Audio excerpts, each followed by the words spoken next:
All right, I think we're up. Hello and welcome to the Southbound Sports Show. We're on a new platform today, so if there's any issues, let me know. I'm trying to monitor it on my phone, but we'll see how this goes. So basically just a rundown for the first time listeners or watchers. What we're doing is we're doing a sports show. Whoops, I'm actually having it show up, so there we go. Got some other people on. We used to stream on YouTube, trying it out here on Periscope, but we have a rundown. I'm your host, Richie Leahy, with my co-host, Maddie B. We have 3 topics today. Our other co-host, Jeff, he's out once again, so if you have any issues with the stream while we're on Periscope, with the audio or anything, let us know. Leave a comment. I should be able to see them. I'm going to try to monitor it, but it's our first time on here. We have our voicemail on the left if you want to call in. We're probably going to start those possibly next week, but I might give it a trial run because we do have Pittsburgh Steelers media access, so we'll be getting some media clips played from them on the site next week. So that will probably be our trial run before we actually play the voicemails. You can also reach us through email. We have our website, which we're working on getting the show notes caught up. The Reddit, which we started. Again, I'm back from vacation, so all this will be taken off right in time for football season. Follow us on Twitter. We also have Instagram, Facebook, and if you miss an episode, you can catch it on YouTube. So kick things off here in Pittsburgh. Starling Marte is back right as the Pirates are pushing for the wild card spot. What is it, two and a half months left? I'll be honest, this doesn't sit well with me. He was out on PEDs as a baseball player. I know it's a lot about chemistry, and this late in the year, you get one of your studs back.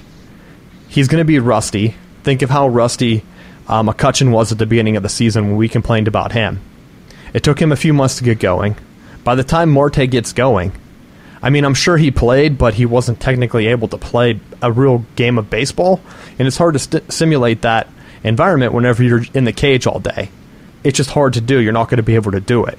So he's finally getting out there. One of the big things that a lot of people that don't play, what you're missing is you have 20 minutes, half an hour to an hour between at-bats, depending on how slow the game is. I mean, most of the time you're waiting for like an hour to get up to the plate. It's hard to simulate that at home. If you're going to go to the cage for batting practice, you're not going to take 3 swings and go sit down for an hour. So you're coming back from that environment where you're probably out doing whatever you want to do, and I just think it's going to hurt the chemistry. They went 8-2 the last 10 games. They're still 8 games out of the wild card spot. So that's a bummer there. And I mentioned it last week. The NL West has, I think, 2 teams ahead of the Pirates right now. With the interdivision play, they're going to beat each other up. So one of them is going to drop. So that second wild card spot is going to be open. I think you're seeing it now. Arizona lost their last 5 games. So it's coming down to whether the Pirates can compete with the other teams fighting for that wild card in their division, the Cubs and the Cardinals. So, Matt, have any thoughts on this? I think you really hit the nail on the head with the earlier part. I mean, you have, as of right now, Arizona and Colorado have those 2 top spots for the wild card.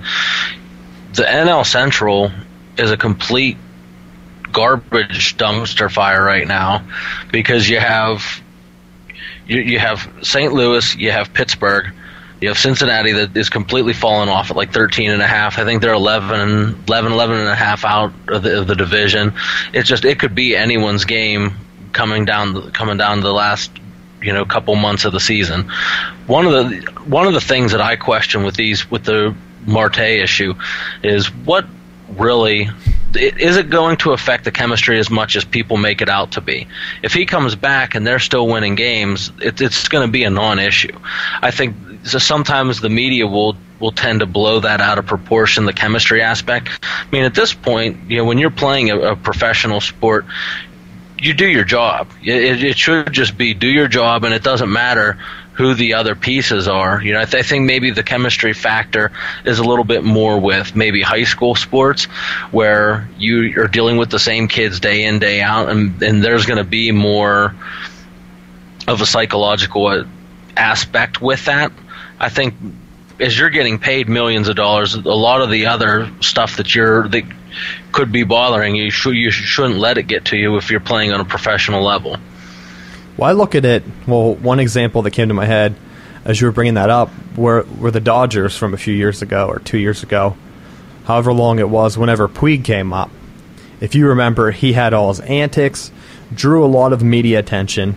Everyone was saying they're hot, Dodgers are going to be the team to beat, they have a lot of talent, but the chemistry just wasn't there. You can't just throw some hot hitter in the middle of it and expect everything to go well. But now he's kind of toned that down. And the Dodgers basically have that core, and they're crushing it in the NL West.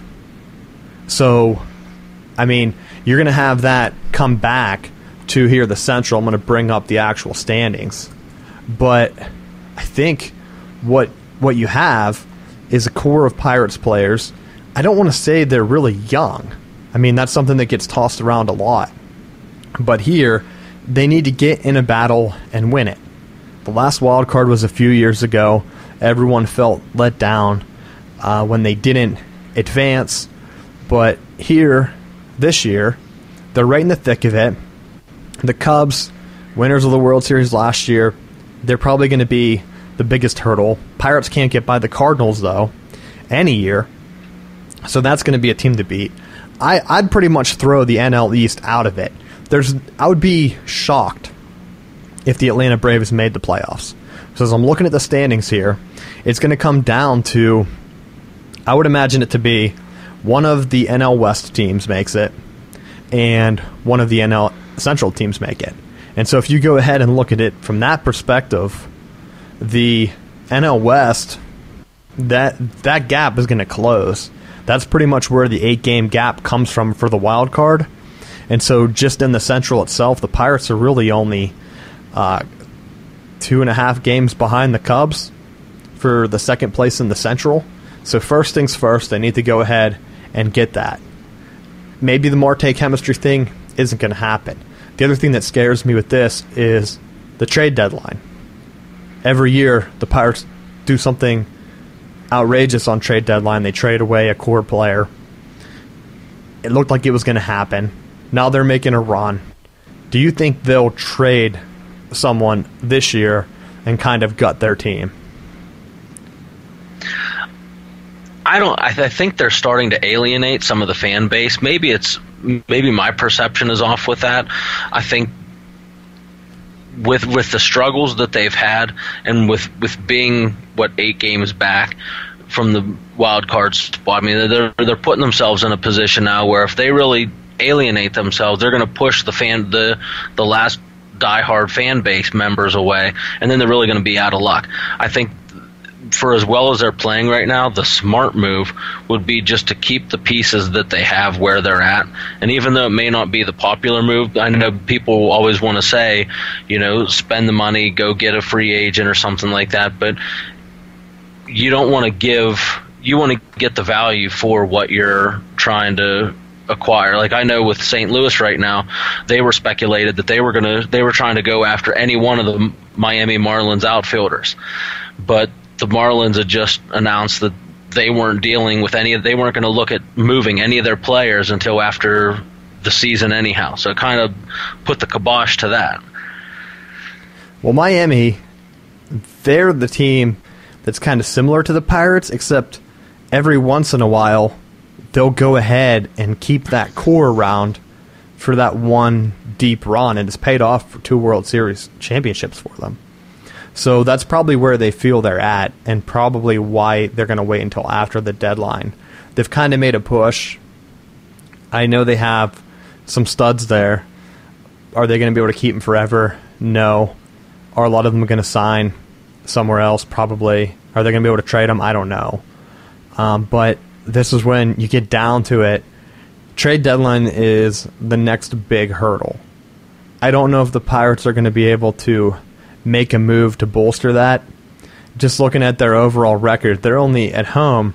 I mean, they're pretty consistent home and away. It's not like where you see a younger team usually does much better at home than they do away.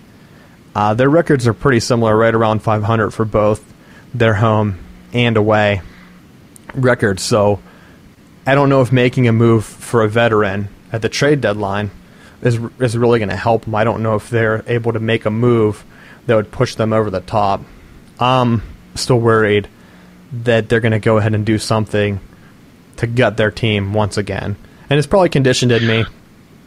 So I know you said that they're probably alienating most of their fans, so I hope they don't do it. But I don't know if they're going to make a run either way. At this point, I just wonder what, like, even if you were a person that had a managing interest in the Pirates, of the people that are possibly available, who would you even go after that would make a sizable impact on the team right now? Like, I think with what I'm watching and what I see, I don't see enough consistency across the board to really think, oh, we need a third baseman, we need a second, we need an outfielder. Like, there's holes all over the place that it's like trying to plug a dam. You put your finger in one hole and another leak comes out. It's like you just got to just guess and hope that the right pieces are there at the right time. Yeah, the only move I would see them trying to do is bolster their bullpen, and it's a move the Indians made last year when they acquired Andrew Miller. Is there a player of that caliber out there this year? I don't know. And I'm afraid that if they do try to do that, are they going to give away too many pieces for something that isn't really going to go ahead and benefit them? Like you said, a lot of their holes, they're not really weaknesses. They're just not above average across the board in the field. So you can't really pick one position to bring them in. And it's also not like the AL, where you can bring in a big hitter for the DL position or DH position and have someone go ahead and just take over and give you that extra firepower on offense, which some teams have done in the past. So I'm just hoping that they hold on. I really wouldn't like to see them make any hasty moves. I mean, pretty much your trade deadline move is going to be getting Marte back.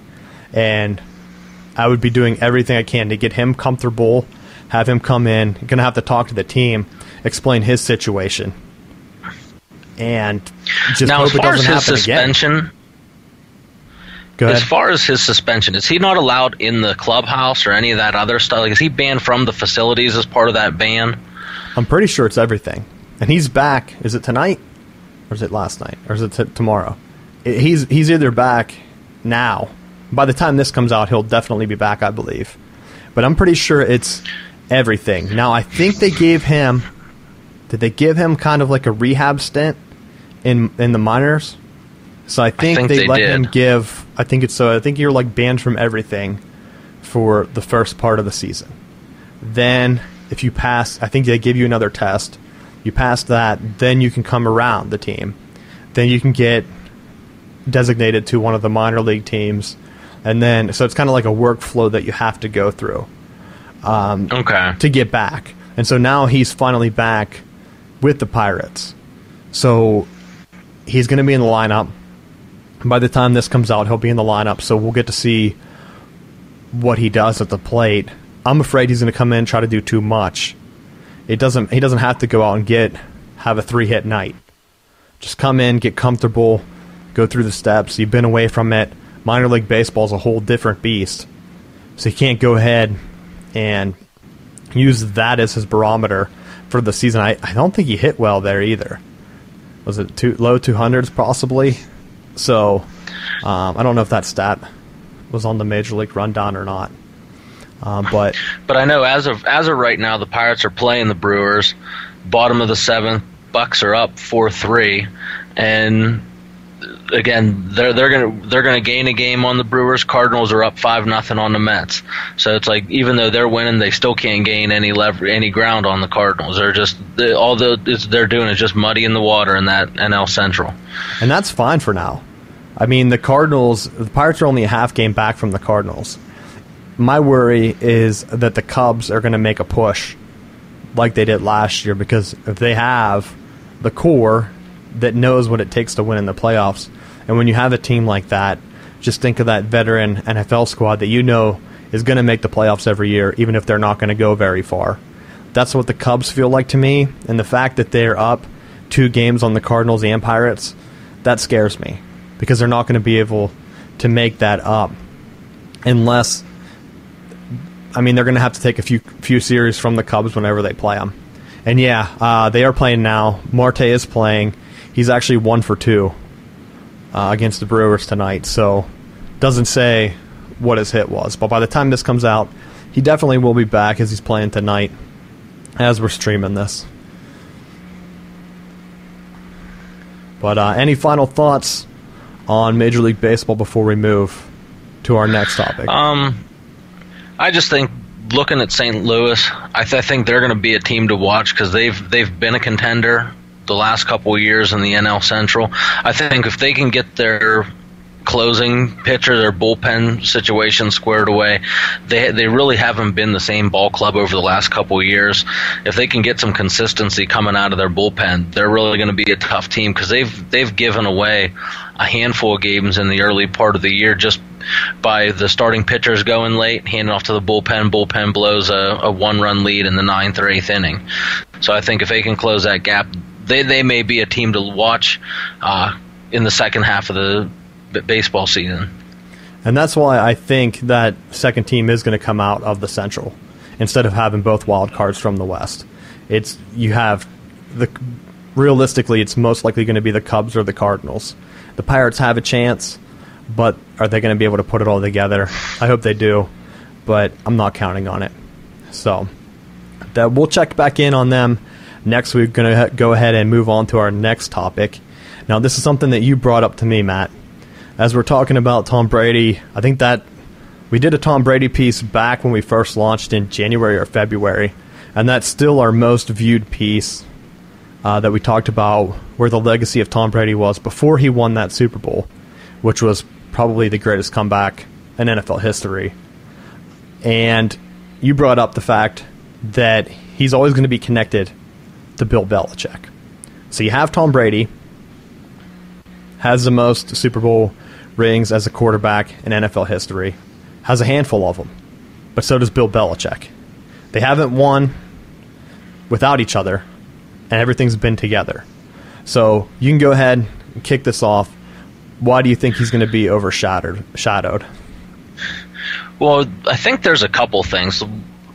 As I started thinking about the upcoming season, it got me thinking back to how dominant, when you really look, when the AFL and the NFL first merged in the late 60s, and the Green Bay Packers were the team to beat. Lombardi's Packers had won the NFC or NFL championship in 1965. They won the first combined Super Bowl in 66. They went on to win it again in 67. And so any one of those players, there's a pile of Hall of Fame players when you look at, Starr and Horning and Jim Taylor and Ray Nitschke and all those great Packer players. But the one thing that overshadows all of them is the fact that their accomplishments and things that they won as a team, the individual accomplishments kind of go by the wayside, because it always ends up playing that, well, it was just they were Lombardi's guys. They could have had anyone, and Lombardi would have got the most out of them. And as I was looking at that, thinking about that comparison, and you follow it along with successful coaches, a lot of times with Joe Montana, I think had he have stayed with Bill Walsh the entire time, and not had that experience in Kansas City where he was pushing in the playoffs and making Kansas City into a contender, you may say that, Joe Montana was a product of Bill Walsh's West Coast system. When you look at New England and the things that Tom Brady has done, I think there's a reason why he was drafted 199. I mean, it's celebrated that he's won as many Super Bowls as he has, but I think he was drafted 199 for a reason. There was a reason when he was at Michigan, he was splitting playing time with Chad Henne, and he wasn't even the primary starter out the gate. He was a second teamer. He was kind of in the mix until later in his career. There's a reason why those things happen. And, I think even as he was in New England, I think personally he benefited from having Drew Bledsoe there to mentor him in the earlier stages of his career. With Belichick being a defensive-minded coach, his defenses have always been very competitive, that the offenses never had to go out and get themselves into a shootout. So they've won. Even their Super Bowls have been won by last-second field goals. It's defense and special teams, that are putting the points on the board. Now, granted, this past Super Bowl, they did have the offense score the go-ahead touchdown to win the Super Bowl. But I think over the course of time, the thing that stands out to me is the fact that it's Belichick's team, and even when Brady goes out with the Deflategate suspensions, the team didn't fall apart because he wasn't there. They tailored the offense to Garoppolo, and they still managed to win a handful of games while Brady was out on suspension. When he blew his knee out a couple years ago, same deal. They just rolled with whatever quarterback they had, and the machine kept rolling. So I think when you look at that, it may put a little bit of a damper on it that because he's playing for Belichick, it has the potential as years go by to say, he was just a product of the system that Belichick had put into place. Well, first thing, just a correction there. He was behind Drew Henson at Michigan. That was like... that's right. 7 years before Henne. Just so people don't think we're confused. But the Henson, I think, coming in was the overall number one guy. So I think there was a lot of pressure from the fans to give him a go. I mean, that's kind of like getting a once-in-a-lifetime quarterback prospect. I think he ultimately go with Major League Baseball? Didn't he sign with the Yankees? I think Henson signed with the Yankees. So I could be wrong with the team, but I know he went the Major League Baseball route. Tom Brady had his moments. I think the reason he fell wasn't about... He still had the winning pedigree. He beat Alabama in the Orange Bowl, which is a BCS bowl, in 2000, the year before he got drafted, or 2001.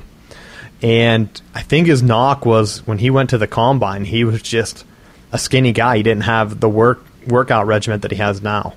So, yeah, it did benefit him to play behind Drew Bledsoe and be able to learn a system and learn how to play in the NFL. Because that gave him time to have his body catch up. So if that's the reason why he got drafted later in the rounds, remember... Jerry Rice was pretty much unknown. I know it was a different draft time back in the day, but a lot of people don't get drafted high in the first round or whatever and have stellar careers. Now, I will say to your Lombardi point, it's a players' league now. So I think Lombardi's pretty much the only coach where if you think of a player, Bart Starr, he's pretty well known. Lombardi probably overshadows him for people that are just getting into football. And maybe it has something to do that he has the trophy, the championship trophy named after him, where none of these other coaches do. If you think back, and the Pittsburgh Steelers, if you go back to those 70 teams, who do you remember? Terry Bradshaw. I bet if I took a microphone around to the streets of Pittsburgh and asked people who the coach was in the 70s, they wouldn't know. So you have players who win it multiple times, and then you have the 80s, like you said with Montana. Yeah, he switched teams. It's not like he won a championship in Kansas City. I think most people consider that to be an ultimate failure there, when the 49ers did win with Steve Young, his replacement.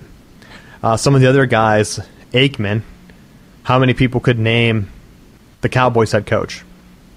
I mean, unless you're a diehard football fan, it's just drifting to the way of the players. And social media is only helping it, because you're going to go ahead and you're going to see the players. You're going to see the players every day. That's who you're going to follow. You're not going to follow the coach on Twitter. You're going to see... But I also think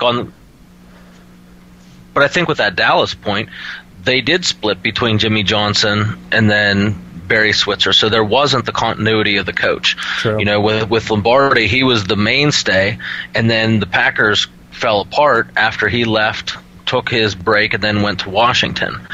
You know, I think that's where some of the issue is. And when I say about Brady's legacy potentially being at risk, I think to look at how if he retires and Belichick goes at the same time, then there's no comparison of how the team was when they were together versus how they were split apart.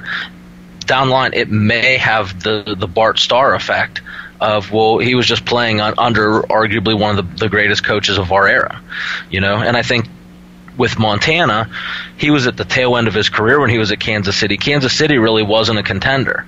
You know, using an analogy from today's NFL, had he have pulled a Peyton Manning where he goes from the Colts to Denver, where Denver already had the defense in place, and he was able to win his Super Bowls in Denver. You know, I don't think that he contributed a whole lot, you know, in those Super Bowls. I think his defense and special teams bailed him out on the bigger stage. I think Peyton Manning was one that he'll be looked at as one of the better quarterbacks, but a lot of it, his stats are based off of things that are happening in the regular season.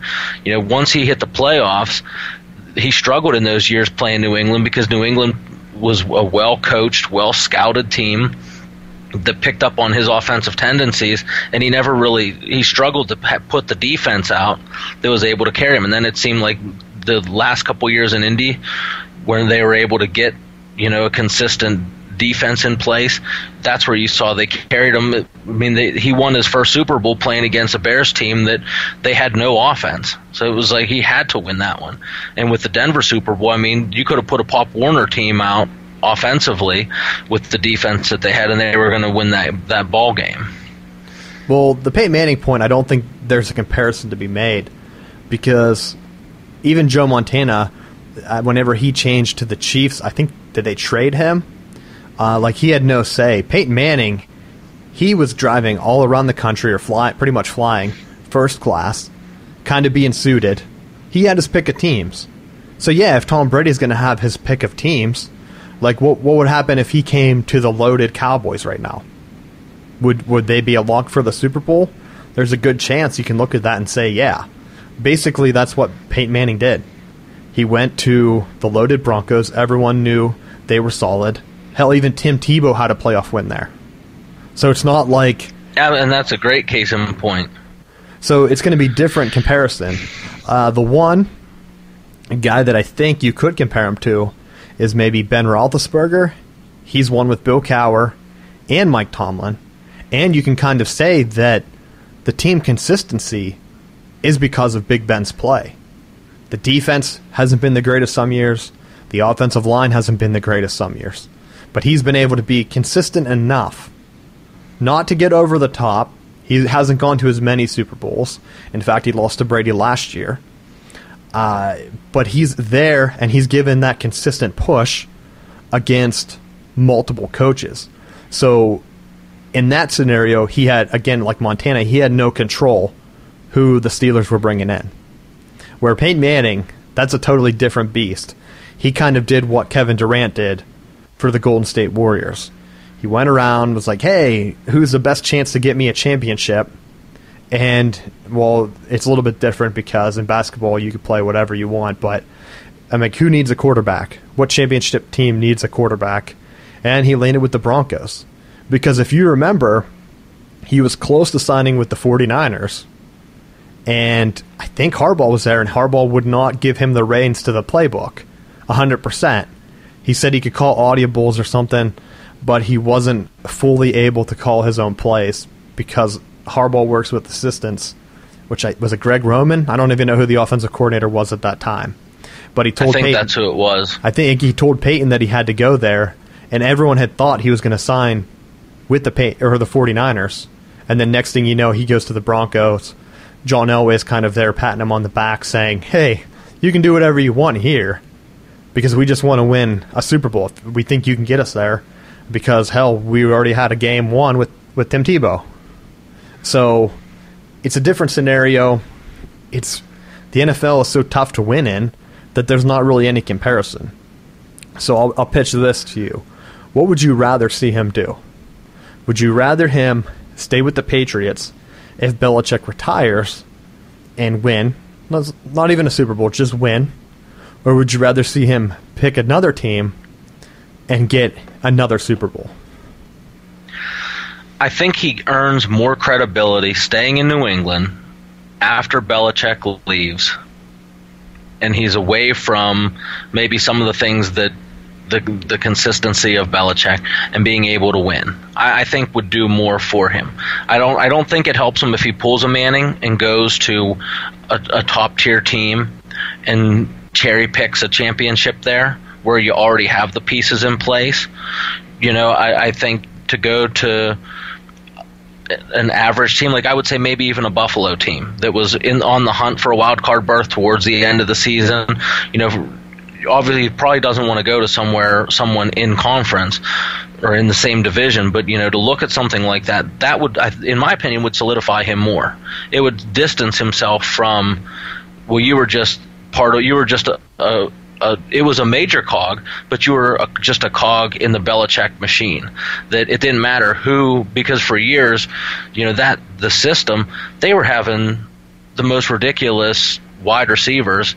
And I remember the one year sitting there watching them play the Colts at, one of those famous playoff duels between Brady and Manning, and Brady turns and fires a spot pass, and it hits the receiver right between the 8 and the 8 or 8 and 0. It hit him right in the chest, and he drops it. And it's like you couldn't put the ball in a better position.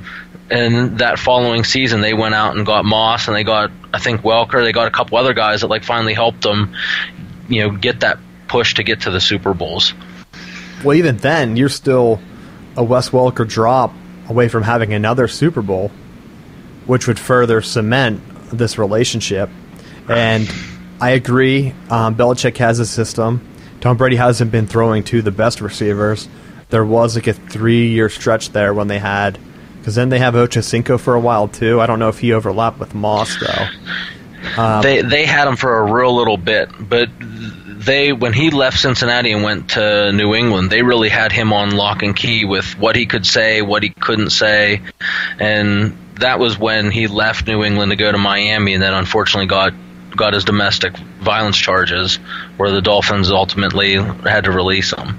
Well, I think he was one of the ones after Moss where they were trying to bring in big name receivers to help out Tom Brady, because they knew that if he had just a couple weapons and then he gets Gronk and he had Aaron Hernandez, that's a crazy ass team with those two tight ends. Could you imagine? Oh, absolutely. Yeah. So absolutely. And it seemed like Belichick has always done a great job of staying ahead. When teams were going too tight in an I formation, he started shifting to the spread with the wide receivers and trying to do more up-tempo no-huddle. And then as more teams in the NFL now are starting to do that, he was jumping back into Gronk and Hernandez and was trying to go into those heavier sets.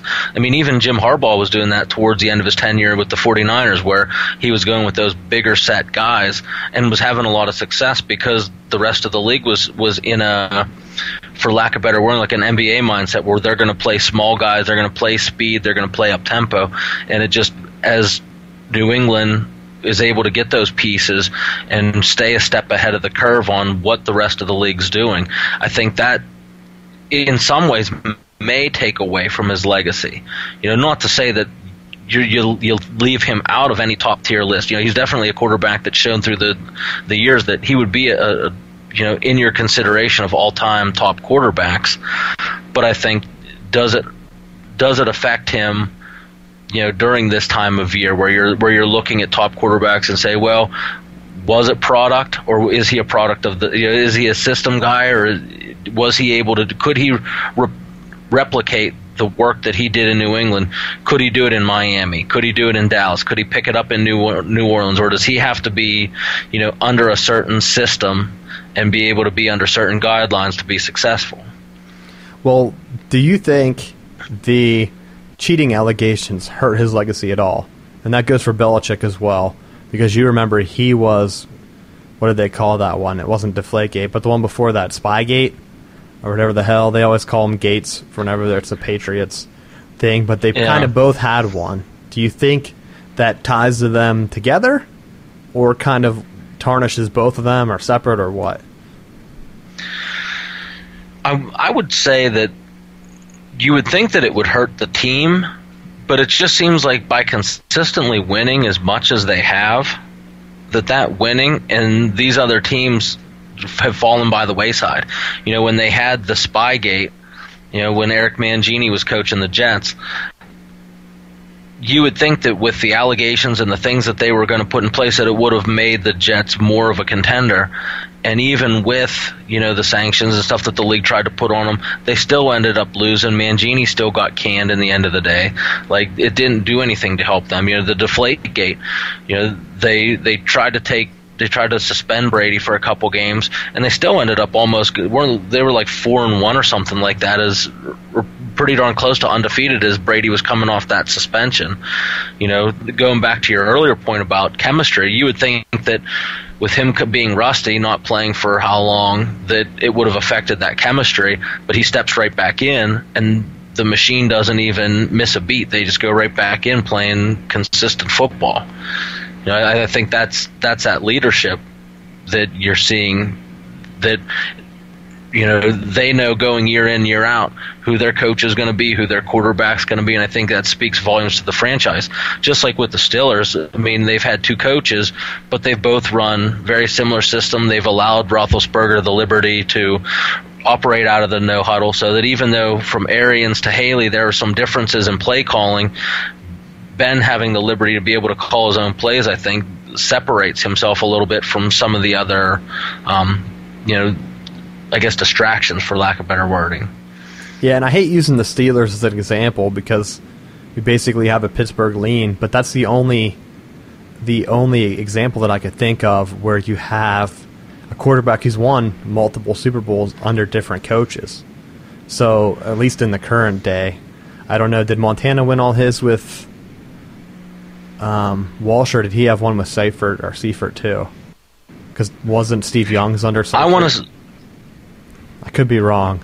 Young's, I believe the majority of Young's were with Seifert, and I think Walsh traded Montana, so I think it was when Walsh was still there, he made the trade, because one of his things outlined in his book that he always talked about wanting to get rid of a player 2 to 3 years before, and they were too old. So he was constantly looking and evaluating, and that's why Steve Young was acquired, trying to not only push Montana to be a better quarterback, but also as Joe would start to fade, he could have the trade bait to get rid of him and still have a quality quarterback in the wing. So he was constantly and I don't know, acquired, trying to not only, but like just thinking back, like you said, the Cowboys had another one. So you have to look. I have to like think back through, but off the top of my head, I don't know what other teams have been in like the similar position. And like you said, what you brought up about the chemistry thing, quarterback should be the most important position in terms of chemistry, even more than what the Marte situation is. So, just going back through that, I personally don't think that Tom Brady is going to be overshadowed by Belichick. I think it's going to kind of be talked about in two different circles. You'll have maybe the TV talking heads or the NFL network when it's in the dregs of summer, like we are right now talking about it, bringing it up whenever they're talking about, like they do their 100 list or whatever all time. But you really can't put anyone above them. It doesn't matter what the coach is. I mean, the coach can only do so much. He's not out there throwing passes or leading the comeback or whatever. I mean, there was was that a tip pass that they caught, the Patriots, like that set up their comeback against the Falcons this year? Like, that's some stuff where, like, yeah, there's a little bit of luck, but he's still leading the team. Coach can only do so much. You could say that Belichick was the reason they fell behind, because they weren't prepared to stop the Falcons' offense. So would Tom Brady have had to do those heroics if Belichick had a better game plan? And that's just playing the devil's advocate. I mean, I just think that the Falcons coach you never take off the gas.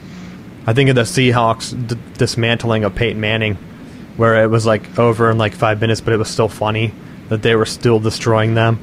that's exactly what the Falcons should have done, especially whenever you're going against arguably the best coach and the best quarterback of all time. Any final thoughts on this? I just think it could go either way, but just randomly thinking that if Belichick's able to retire or Brady leaves and is able to duplicate his success, I think it'll do more for his long-term legacy, being able to show that I'm not just Belichick's robot, that he was able to step away, and not that he has anything else to prove at this point, because he's a multi-Super Bowl winner.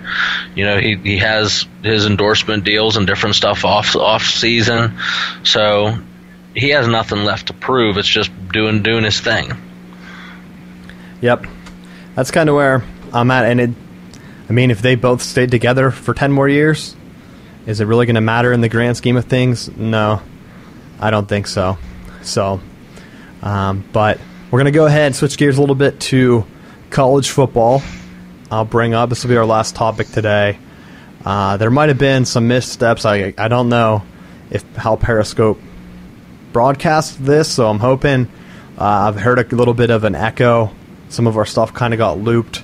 I had to change the audio settings, so I think we're above what they recommend, so I hope that's not causing issues, but I won't know until this is over. But I think for the majority, it's been pretty good. We have people watching. So, Jimbo Fisher, Florida State. I see you have a Florida State shirt on. He came out. That's right, baby. This is actually a SportsCenter graphic that I screen grabbed just to give them credit. But Jimbo Fisher came out. What's it? Did the ACC have their media days? I know I should be up on those things. Yeah, I think it was because that's where the quote came from. I think it was during the ACC media days. He said, "I think we've established ourselves as a premier conference in college football." And Jimbo Fisher, if you're just tuning in, you don't know, he is the head football coach for the Florida State Seminoles.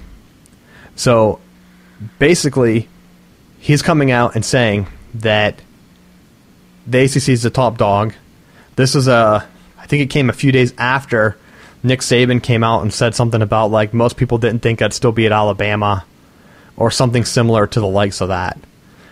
So, yeah. Go ahead. You're a Florida State guy. What are your thoughts on this? Totally agree with them. I think the ACC's finally got themselves to a point where it's not just a one-trick pony. For a long time, especially in the early 2000s, it was Florida State and everyone else.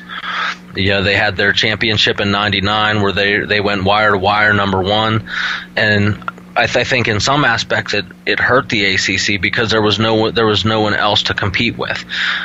There have been years where the ACC has hurt themselves and that they've been knocking each other out, and maybe there was a top team, but then in the process of the season having one team knock off another, kind of diluting the power of the conference, you started to see where they were playing decently. I think when you look at what they were able to do this past bowl season, they were pretty successful as a whole, winning almost all of their bowl games. They've produced 2 national championship teams in the last 2 years, 2 Heisman Trophy winners. They had the college basketball championships. I mean, they're doing it not just in one sport. They're doing it in multiple sports. So I do think that for right now, the ACC's definitely picked it up and is now carrying the torch as far as top conference. What are your thoughts on that? Well, sorry, I don't think there is a premier conference, and I don't think the ACC can claim it yet. I'll kind of go through. I have some numbers here. At least I hope I still have them up. Sorry for the cough, and if my voice goes crazy, I think I'm sick from all the air conditioning on vacation, going in and out of the buildings. Like, you go from 100 degrees, I step outside. First, it takes me half an hour to get sunscreen on. So that cuts out a half hour, which I have to do 3 or 4 times a day. So you can pretty much just dedicate 2 hours of vacation time to putting sunscreen on so I don't come back all burnt and scabbed up, which has happened to me before. So, of course, the air conditioning has been messing with me. So I'm finally back up north and still feeling a little crappy. So if my voice gives out, that's what's going on. Got a little bit of some air-conditioned poisoning from my Florida vacation. But to pick back up, I really don't think you can say there's a top conference. If you're going to have to go, I mean, maybe, is he saying last year? Is he saying this year? I mean, you did have a national championship win last year, and the Florida State picked up one of the BCS Bowls. I'm going to still call them the BCS Bowls. I don't know what the hell they call them, New Year's Six or something, but that's stupid. So we'll continue calling them the BCS Bowls here because that makes the most sense, even though it's not picked like that anymore. But in terms of, like, when I hear top conference, I think of multiple national champions. And just within the past 10 years, I'm only going 10 years for this first stat, the SEC had LSU, Florida, Alabama, Auburn. 4 different teams win the national championship. Until the ACC can say that they've had multiple teams like that win the national championship, I don't think they're the premier conference. 2 teams is great, but you could still be considered top-heavy. And you said about the ACC in basketball, that's really what you're getting with North Carolina and Duke. I mean, they added Louisville, but Louisville's national championship against Michigan came when they were with the Big East, I believe. So, same with, like, any Syracuse national championship. I mean, you had Maryland, but they're gone now. They won a national championship in basketball. But he's talking about football, so we'll stick with that. If I'm thinking about the Premier Conference, I honestly think there are 3 main conferences now.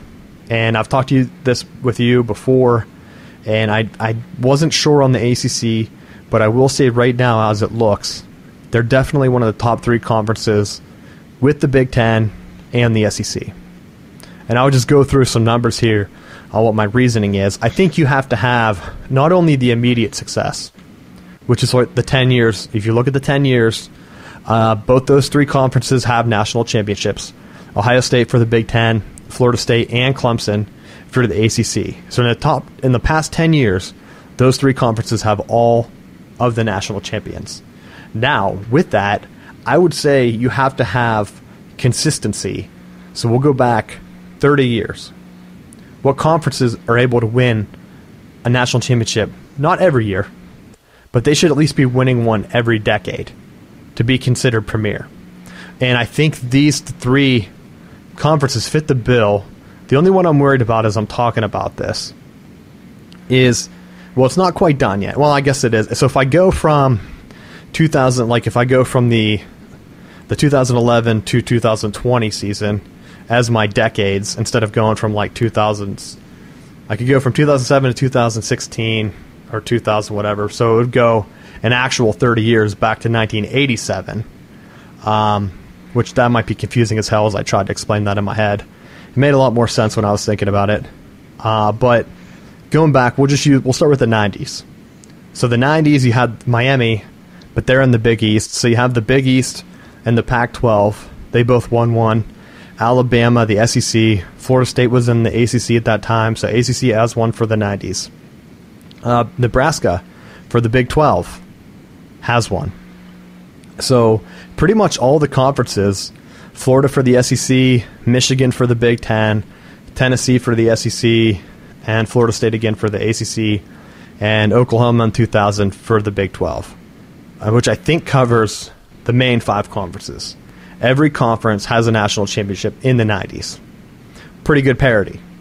Then the BCS comes around, and you have different teams. So Miami's still in the Big East. They win one. The Big East also dissolves around this time, and Miami comes to the ACC. So the Big East, they're off the board. I guess there were 6 conferences before. So there were 6 winners last time. Next, the Big Ten with Ohio State. Then you have USC and LSU. That's the SEC Pac-12, and Texas for the Big 12. And that's the decade that doesn't have an ACC team. But I would consider that a wash, because I'll tell you, that's the year Miami switched. So Miami was like really close on the borderline there to be considered. So that would be the year, the early 2000s. The ACC doesn't have a championship. So 2 out of the 3 decades, they do. but the other conferences all do until you get to the most current one. So now with the current setup, we're not in the BCS Bowl anymore. And the Pac-12 and the Big 12 haven't won one. And if you throw out the last decade for the ACC, you could also throw it out for those other two. But they also had two different teams win. I think the Pac-12, their teams that won were USC, and I think the one all the way back in 1991 was what, Washington? Yeah, so Washington, that was a split national championship with Miami. So they had two teams win it. The Big Ten has had two teams win it, Michigan and Ohio State. ACC has had two teams. Was Colorado in with that? They were the year before, which I'm going from, Okay. I guess, so that would be would that be considered the 80s or the 90s? Because the bowl games, I don't know which year. I guess I should do this as a graphic instead of trying to do this live on the show and sound like an idiot. But yeah, Colorado did win in 1990. So if you're counting that year, what year was the the Cordell Stewart teams? Like, I think it was like 90 or 93. No, it wasn't 93. 94, they had the Hail Mary versus Michigan, but they didn't win anything. They were close. 1990 was the year that they won a split with Georgia Tech. So, but I think with some of those, there can be some discrepancies because of the way that they were selecting who was going to be like that old system before the BCS. Was really a flawed system in my opinion, because it would be like you'd have the way that they were trying to align the bowl games would end up having like the equivalent of a number 1 team playing a number 8 and then 2's playing someone like a 16, and like how do you determine like your true national champion based off of that? And then given all the wins and losses that were accruing through the season, I think it made it really difficult to determine.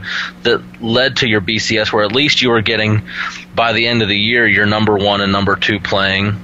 That kind of helped things out a little bit, and it's kind of expanded now to where you have your top 4 teams.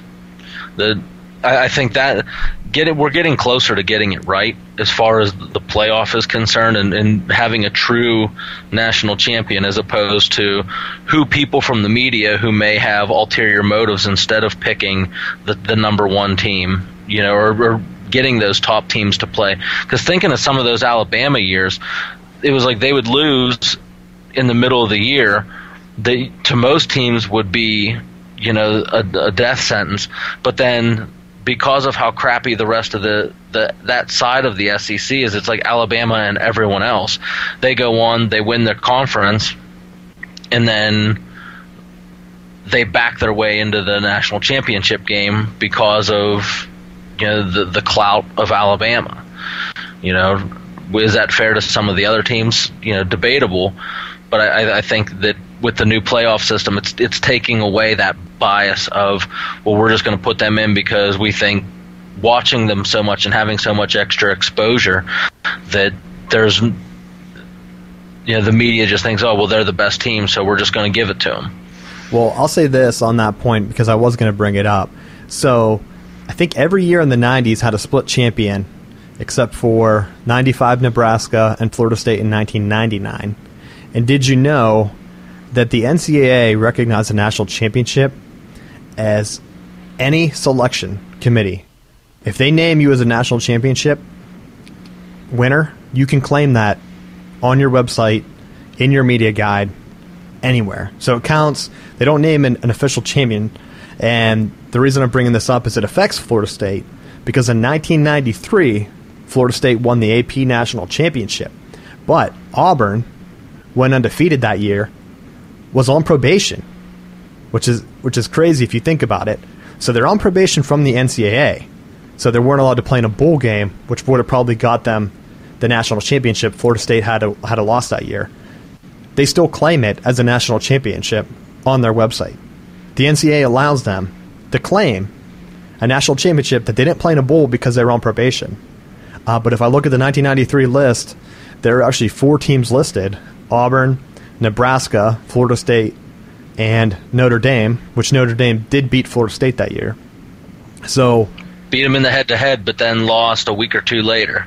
Yeah, so you have a crazy system, but if you look at it, so looking at this list, even now, well, the BCS, what years? So there was 2 in the 90s that had standalone champs. In 2000s, you had 1, 2, 3, 4. In the eyes of the NCAA, there were only 4 standalone championships in the BCS era, which is crazy because of the system. Like, even in 2007, I know they don't claim it, but Missouri was granted a national championship the year LSU won it by some A&H book.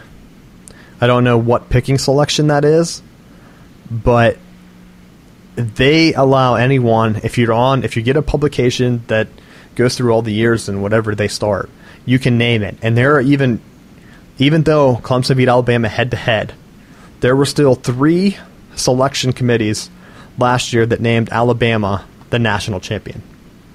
What are your thoughts on that? I think that's exactly what I was getting myself, like what I was leading into with the playoff format. I know there's people who complain over what position the 4 playoff teams get into, who those 4 teams are. It makes for some fun conversation as you get towards the end of the bowl season of who are the 4 teams, what's the criteria, do you make them conference champions? What about a situation like the Big Ten had last year where, Penn State probably wasn't the best team, but they won the conference. So do you leave them out of the playoffs versus a more competitive Michigan or Ohio State team? I think that it kind of lends itself to that, where you have these outside polls and these outside people who have their own interests and they can push their own agenda being in those positions of power. I think it helps eliminate some of the power grab of, well, I'm an alumnus of, name the college and I want to push for my team, so I'm going to get onto this panel that then I can use my vote to give credit to my alma mater. I don't think that that's fair, and I think that it should be one on the field, and we should have outright champions. There's no reason why they should be splitting it, a couple different ways to try to appease, certain people. Well, I agree, and even some of them. So in 2012, when Alabama destroyed Notre Dame, there were still selection committees that picked Notre Dame as a national championship that year. So it doesn't make any sense. But I think the NCAA needs to step it up and just say that the winner of the playoffs is the national champion.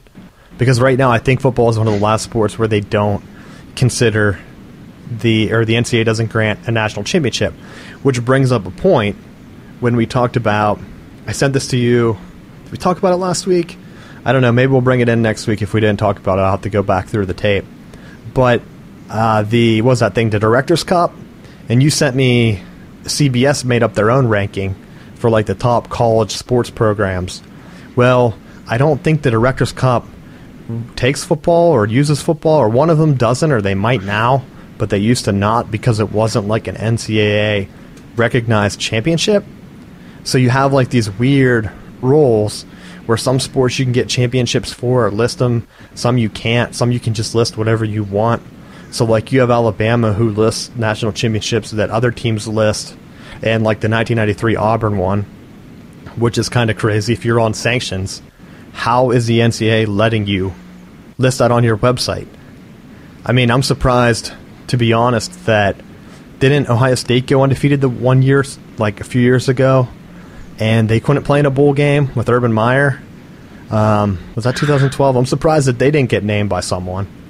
Well, that sounds right, and that's one of the bigger issues that I have with it is you have, we've talked about it before, where North Carolina has their academic scandal, and they're awaiting sanctions, or they're delaying whatever it is they're going to be doing, and in the meantime, you have other programs that they just, like Florida State, they take wins away from Bobby Bowden because of self-reported scandals, not things that anyone had found, but things that they had caught, had reported, and then had the discipline taken to them. There needs to be a level of consistency from the NCAA of how they're going to handle this stuff. I think there's too many. Well, it's good for Peter, but it's not good for Paul, and it depends on the school, and it depends on the ultimate dollar. If it's a school that they think, well, we can punish them and it's not going to hurt us financially, I think it hurts them punishing North Carolina financially during basketball season if they're going to take wins, they're going to take scholarships, they're going to take stuff away, because I'm sure one of their big revenue generators is the Carolina-Duke basketball games. So they would be, basically cutting off their own arm if they tried to sanction that away. So I think it's in their interest to not penalize them versus some of these other programs that they can feel free to drop the hammer because it's not going to affect them financially as badly. Yeah, and I agree, and that's why I think any other school that has had sanctions, the reason the NCAA doesn't want to touch UNC, like you said, is it's one of their bigger draws for basketball, and unlike the other sports, football does not give any of their money to the NCAA because it's not a sanctioned sport. So all this TV money from football, which is the most popular sport, which we're going to bring in next time too, I think I sent it to you. I'll just mention it quick as some teasers, because we used to do this. I did it I did it that one time, but I'd like to do this more. But they put out the television ratings for sporting events in 2017, and I think it was at least the top 10, were all NFL games, which the NFL didn't even have that many games. There's only, how many teams make the playoffs? I'd have to count it out. But like for the top sporting events in this year, in this calendar year, to be mostly NFL, is crazy, because NCAA basketball tournament, NBA playoffs has how many games? But we'll be bringing that in and looking at it, and I think that's why the NCAA doesn't touch these basketball-only programs. And I hate whenever they say they're basketball schools. That just means you suck ass at football. Like, North Carolina is not a basketball school. The only schools that are that are basketball schools are like Georgetown, because they don't have a Division I football program. Just because your stadium looks like it's all bleachers on Saturday doesn't mean you're a basketball school. Like, suck it up, get some fan support. If you're a basketball school, cut your football program then. Watch the donor money just go ahead and disappear. That's why I take pride in Michigan being good in a lot of different sports. Made it to a BCS Bowl this year in football. A couple years ago, we're in the national championship in basketball. Like, that's an all-around school. You can't say they're a football school. That's why Florida, we brought it up a couple episodes ago, they just won the baseball national championship, which put them in elite company with like 6 other schools that have won national championships in the 3 big sports, baseball, football, and basketball. And that's what I'd like to see more. So I want the NCAA to go ahead, sanction football. Sanction it. Do whatever you need to do, but name a champion. Because I think then you would see some of these other like basketball-only schools, like you wouldn't see that divide, and I think you'd see more even punishment. Because right now, like, what's going to happen? They didn't really do anything to Louisville. They were buying prostitutes. And like Rick Pitino and even like the AD were like, oh, they weren't that expensive of prostitutes. Like, they weren't that good. Like, we could have done better. Like, that was their response to the NCAA. I don't think the hearing's over. But they were like, don't take away our wins, which they should definitely take away their wins. They took the Fab Five banners down. Michigan should just go put them up. What are they going to do? Be like, oh, well, we didn't think you're punishing anyone anymore. Like, it's not like we have fake classes going on and we're buying hookers. Like, one rogue booster gets you a 20-year penalty or whatever. Doesn't make sense. So I think if football was sanctioned, I think you would see a lot more even penalties. And I wonder what's going to happen with Ole Miss. Because I'm pretty sure that their governor and some other like senators or whatever from their state have already said that they're ready to bring the NCAA to the table if they get punished and other schools don't. Which I'm surprised states like that don't do that. Because it is a federal institution.